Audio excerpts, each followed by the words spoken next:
नमस्कार, राधे राधे। मैं Nitin Kumar, Radhe Krishna YouTube channel में एक बार फिर से आपका स्वागत है। राधे राधे।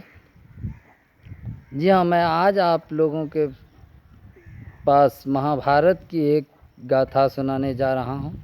महाभारत में तो सभी पात्र अपने आप में ही विशेष हैं, चाहे वह गंगापुत्र भीष्म हो या देवकी माता देवकी और यशोदा के पुत्र श्री कृष्ण जी हों, या विदुर जी हो, या अन्य अर्जुन, भीम, नकुल, सहदेव, सभी, दुर्योधन, ऐसे सभी पात्र हैं जो अपने आप में विशेष हैं।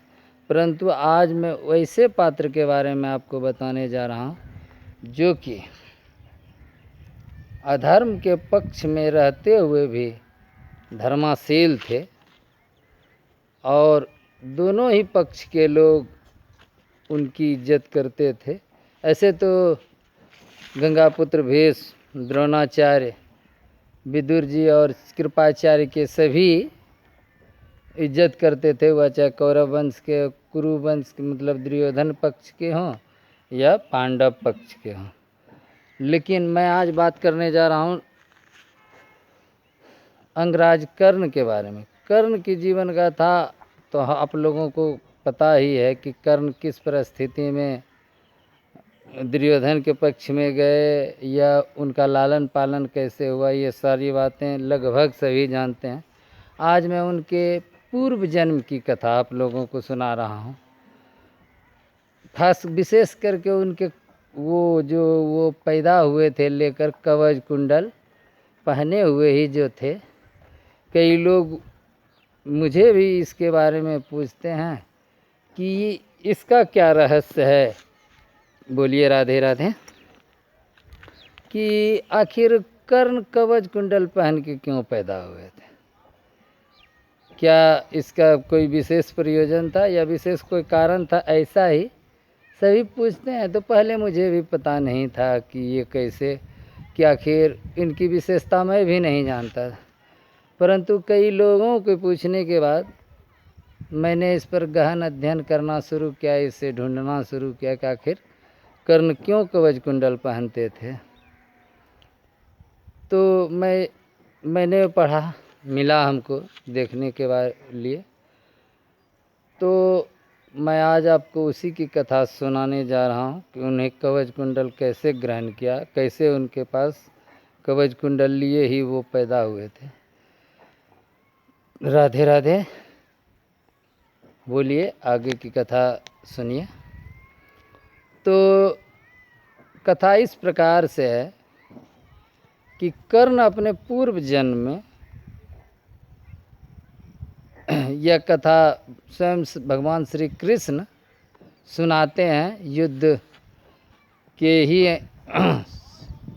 कहने का अर्थ है कि युद्ध जब प्रारंभ हो जाता है तो अकस्मात ही वो नकुल, सहदेव जो हैं, सहदेव तो पूरा ज्ञानी थे ही।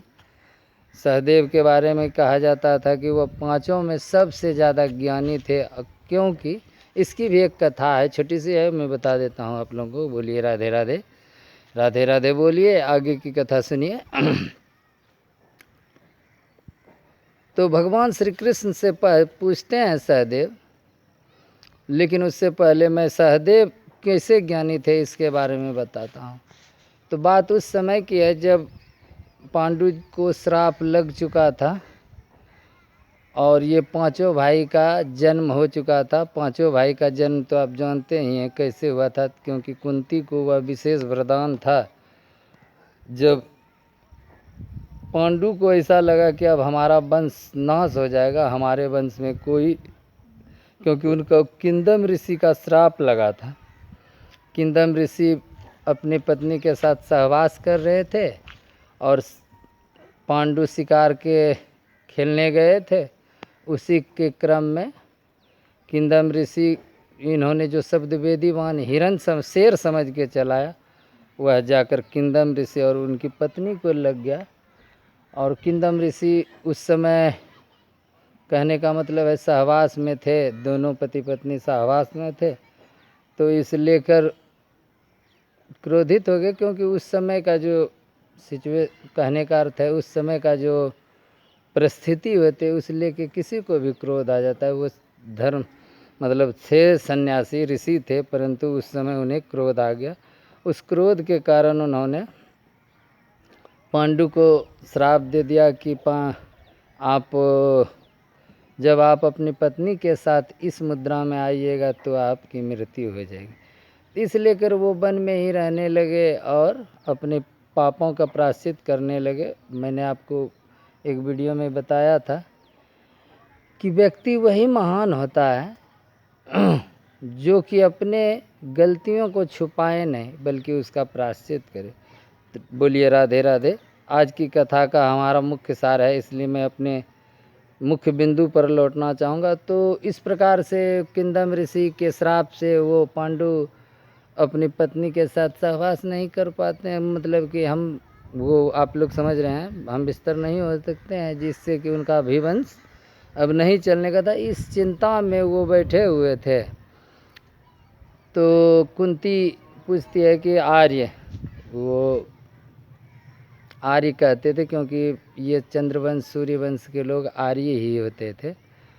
तो वो कहते हैं कि आर्य ऐसा क्या हुआ है जो आप चिंतित हैं। तो वो कहते हैं कि अब तो मेरे साथ ही मेरा वंश समाप्त हो जाएगा, क्योंकि अब तो मुझसे कोई पुत्र होगा नहीं जो हमारा वंश आगे बढ़ाएगा। तो कुंती अपने उस वरदान के बारे में बताती हैं जो उनको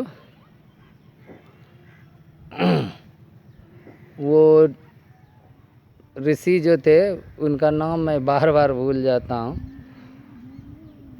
तो उन्होंने कुंती को जो वरदान दिया था उस वरदान के बारे में बताते हैं कि हमको ऐसा वरदान मिला हुआ है, हम किसी भी देवता को बुलाकर चाहें तो उनसे मनचाहा मतलब कुछ भी मांग सकते हैं, पुत्र भी मांग सकते हैं। तो कहते हैं ठीक है ऐसा करो तुम बुलाओ। तो वो पहली बार धर्मराज को बुलाते हैं, क्रमशः धर्मराज को बुलाते हैं तो युधिष्ठिर होते हैं। उसके पश्चात वो पवन देव को बुलाते हैं तो उससे भीम पैदा होते हैं। और इसकी कथा मैं विस्तार से आपको अगले वीडियो में बताऊंगा। अभी मैं कर्ण के बारे में बताना चाहता हूं, तो लेकिन भूमिका में ये कहना ज़रूरी था। तो इसी क्रमशः में वो इंद्र को बुलाते हैं तो अर्जुन होते हैं और 2 पुत्र, जब ये 3 पुत्र दे देते हैं तो पहले ही उन तीनों का बात था कि 2 पुत्र इनसे लूँगा और 3 पुत्र तुमसे। तो माधुरी को भी वह मंत्र कान में कहते हैं जो उन्हें ऋषि ने कहा था, दुर्वासा ऋषि ने ही वह मंत्र उन्हें बताया था, क्योंकि कुंती ने उनकी बहुत सेवा की थी तो वह मंत्र उन्हें दिया था। बोलिए राधे राधे। राधे राधे बोलिए, आगे की कथा सुनिए। इसके बाद जब वो जाते हैं वहाँ से तो ये माधुरी जो उनकी दूसरी पत्नी थी पांडु के, तो उनसे वो अश्वनी कुमार को बुलाते हैं। तो अश्वनी कुमार से 2 पुत्र नकुल और सहदेव होते हैं। इस प्रकार उनका 5 पुत्र होते हैं। तो जब एक दिन यूं ही पांडु ज़्यादा उम्र के तो थे नहीं, तो एक दिन स्नान करते समय माधुरी को देखते हैं तो वो उन पर मोहित हो जाते हैं। उसके बाद वह उनके साथ प्रेम संपर्क करना चाहते हैं। बोलिए राधे राधे। तो उसके बाद महर्षि किंदम का जो श्राप था वह श्राप फलीभूत हो जाता है और उनकी मृत्यु हो जाती है।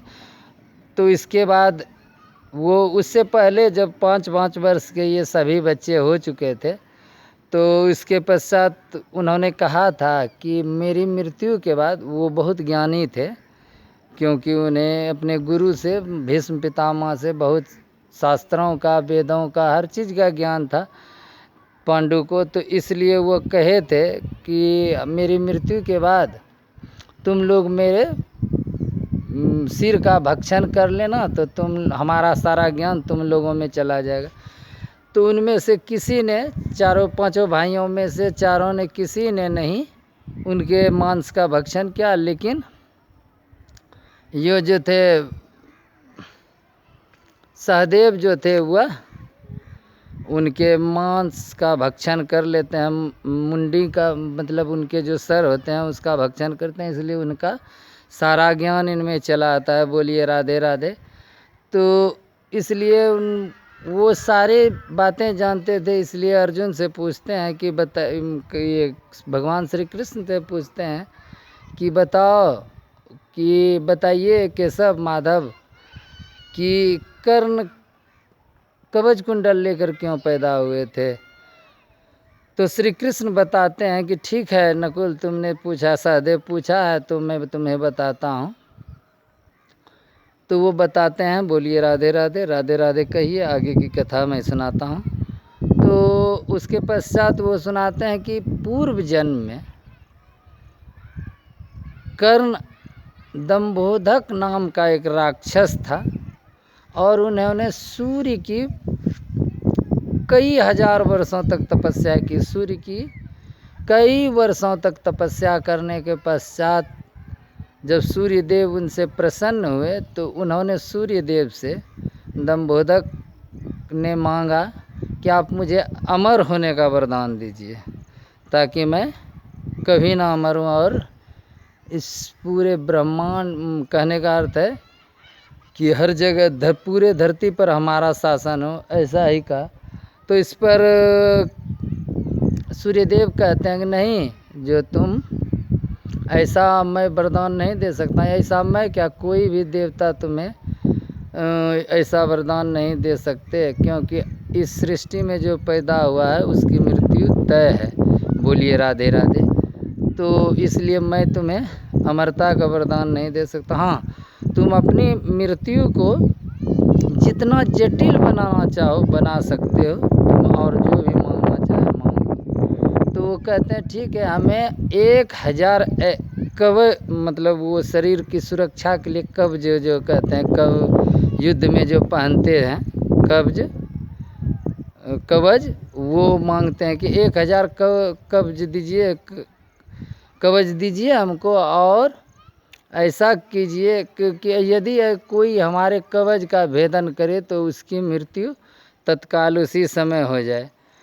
तो इस प्रकार से दंभोदक समझते हैं कि ठीक है, ये तो हम 1000 कवच मांग लिए तो कोई हमारा 1-2 कवच तोड़ेगा, इससे ज़्यादा क्या तोड़ेगा।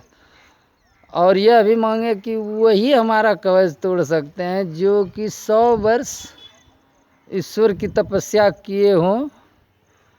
1000 वर्ष जो ईश्वर की तपस्या किए हुए हैं, क्षमा कीजिएगा मैं 100 वर्ष बोल गया, 1000 वर्ष जिसने ईश्वर की तपस्या की हो वही इसको तोड़ सकता है, और तोड़ने के पश्चात मृत्यु भी हो जाती। ऐसा वरदान मांगते हैं। तो ये लेकर दंभोदक समझते हैं कि अब तो हम अमर हो गए, कोई हमें मार ही नहीं सकता। जो 1000 वर्ष तपस्या करेगा और हमारा कवच तोड़ भी देगा और उसके पश्चात एक कवच टूटेगा तो उसकी भी मृत्यु हो जाएगी, तो मेरा 999 कवच तो बच जाएगा, ऐसा कहते हैं। उसके बाद वो जब सूर्यदेव ऐसा वरदान देकर अंतर्ध्यान हो जाते हैं, उसके पश्चात श्री कृष्ण बताते हैं, आगे बताते हैं, बोलिए राधे राधे। नकुल सहदेव सभी भाई को बताते हैं भगवान श्री कृष्ण कि उसके पश्चात अमरता के घमंड में हुआ, तत्काल ही धरती पर सभी राजाओं को युद्ध में जीत लेते हैं, मार देते हैं। उसके पश्चात वह कई जगह सभी ऋषि मुनियों को आतंकित करने लगते हैं। इस पर देव माता अदिति कहती हैं कि हे, वह देवताओं की मतलब परमपिता परमेश्वर की तपस्या, भगवान श्री हरि की तपस्या करते हैं और कहते हैं कि आप पुत्र के रूप में हमारे गर्भ से उत्पन्न होइए और इस दंभोदक नाम के राक्षस का वध अंत कीजिए। तो भगवान उनके नर नारायण के रूप में उनके ही गर्भ से उत्पन्न होते हैं और वह जो बद्रिका आश्रम है वहीं पर निवास करने लगते हैं। और उसके पश्चात 1000 वर्ष तक तपस्या में नारायण बैठते हैं। तो जब उनका 1000 वर्ष पूर्ण हो जाता है तो यह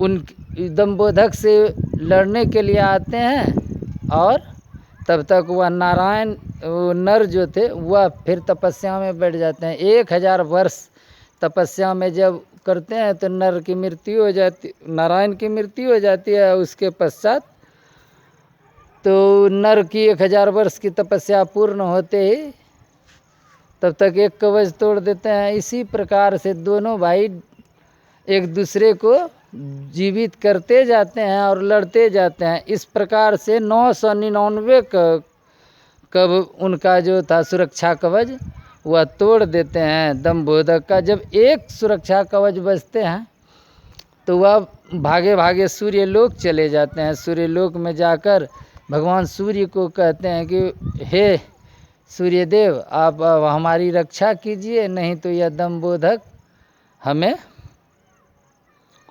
कहने का अर्थ है कि ये हमें अब मार, मतलब कि नर नारायण हमारी मृत्यु का मतलब हमें मार देंगे, क्योंकि उन्होंने हमारा 999 कवच तोड़ दिया। इस प्रकार से तब सूर्यदेव उन्हें बचा लेते हैं, नर नारायण से कहते हैं प्रभु इन्हें क्षमा कर दीजिए। और तो कहते हैं ठीक है, इनको क्षमा तो मैं कर देता हूँ, लेकिन इनके साथ आपको भी दंड मिलेगा। सूर्यदेव को भी कहते हैं कि आपको ही दंड मिलेगा, क्योंकि बोलिए राधे राधे, राधे राधे कहिए। आगे की कथा सुनाता हूँ। तो उसके पश्चात भगवान उन्हें भी कहते हैं कि ठीक है, अगले जन्म तो आप, उसके बाद न दंबोधक को छोड़ देते हैं और उन्हें कह देते हैं कि तुम्हारी इस जन्म में अब मुक्ति नहीं होगी, इस मुक्ति के लिए तुम्हें अगला जन्म लेना होगा, उस जन्म में ही तुम्हारी मुक्ति होगी। स्वयं हमारे ही यहाँ था, नारायण कहते हैं कि हमारे ही यहाँ था, नर नारायण के यहाँ था, तुम्हारी मुक्ति होगी। सो तुम अब जाओ, दूसरा जन्म लोगे। तो इस प्रकार से वह द्वापर युग में जब भगवान श्री कृष्ण मतलब कर्ण माता कुंती के पेट से जन्म लेते हैं, माता कुंती के गर्भ से, तो उस समय वही एक कवच कुंडल उनको मतलब पहना हुआ होता है। और भगवान नर नारायण ही श्री हरि के ही अवतार थे, तो भगवान श्री कृष्ण बन के नारायण पैदा होते हैं और नर अर्जुन बन के पैदा होते हैं। बोलिए राधे राधे। उसके पश्चात दोनों, उसके पास की कथा तो आप लोग जानते हैं, महाभारत के युद्ध में क्या हुआ है। उसके बाद कर्ण की इस जन्म में मुक्ति होती है। बोलिए राधे राधे। आज मैंने आप लोगों को कर्ण के जन्म की, पूर्व जन्म की गाथा बताई। मैंने प्रयास किया आपको बताने का। हो सकता है कि इसमें कुछ त्रुटि भी हो सकती है, क्योंकि हम भी कहीं से कहीं पढ़ कर ही, खोज कर ही ऐसा बताते हैं। बोलिए राधे राधे। और आप लोगों से कहने का अर्थ है, नम्र निवेदन है, विनती है कि आप हमारे चैनल को देखते हैं। आपका मतलब कि बहुत अच्छा हमारे प्रति आभार व्यक्त करते हैं हम आप लोगों का, कि आप लोग हमारे वीडियो को अच्छा देखते हैं, परंतु देखने की अवधि थोड़ा सा बढ़ाइए, और हो सके तो हमारे चैनल को आगे आप बढ़ाइए, अपने मित्रों को, दोस्तों को, और पेज को कम से कम वीडियो को लाइक कीजिए, शेयर कीजिए। और यदि अभी तक आपने हमारा चैनल सब्सक्राइब नहीं किया है तो कर दीजिए सब्सक्राइब। इसमें कुछ नहीं लगता है, मतलब आपके कोई, कहने का अर्थ है कि ना ही आपको आर्थिक हानि होगी, ना ही आपको सामाजिक हानि होगी, किसी प्रकार की हानि नहीं है, क्योंकि हमारा चैनल एक धार्मिक चैनल है। यदि हमारा वीडियो आपके घर में कोई भी देखता है, बच्चे देखे, बड़े देखे, तो किसी को भी इससे आपत्तिजनक किसी भी शब्द का हम अपने वीडियो में प्रयोग नहीं करते हैं, जिससे कि किसी को भी बुरा लगे, क्योंकि हमारा चैनल जो है वो धार्मिक चैनल है। और इसलिए हम कोशिश करते हैं कि अपने चैनल में अच्छी अच्छी बातें बताएं, ताकि आने वाले पीढ़ियों को, नई पीढ़ियों को भी इससे प्रेरणा मिले। और जो बुज़ुर्ग हैं, जो हमारे उम्र के, हम उम्र हैं, वो सब भी धर्म के बारे में, ज्ञान, समाज के बारे में, अपने शास्त्र के बारे में सीखें, समझें, जानें, ताकि कभी कभी ऐसी बातें हो जाती हैं जिससे कि यदि आपको जानकारी नहीं हो तो आपके शास्त्र की कहीं कोई बुराई करता है तो उसे आप बता सकते हैं। इसलिए हम ढूंढ ढूंढ कर ऐसे सब मतलब बिंदुओं पर बात करते हैं। आज के लिए इतना ही। नमस्कार, राधे राधे, जय श्री कृष्णा। राधे राधे बोलिए। आप लोगों का दिन अगला दिन शुभ हो। नमस्कार।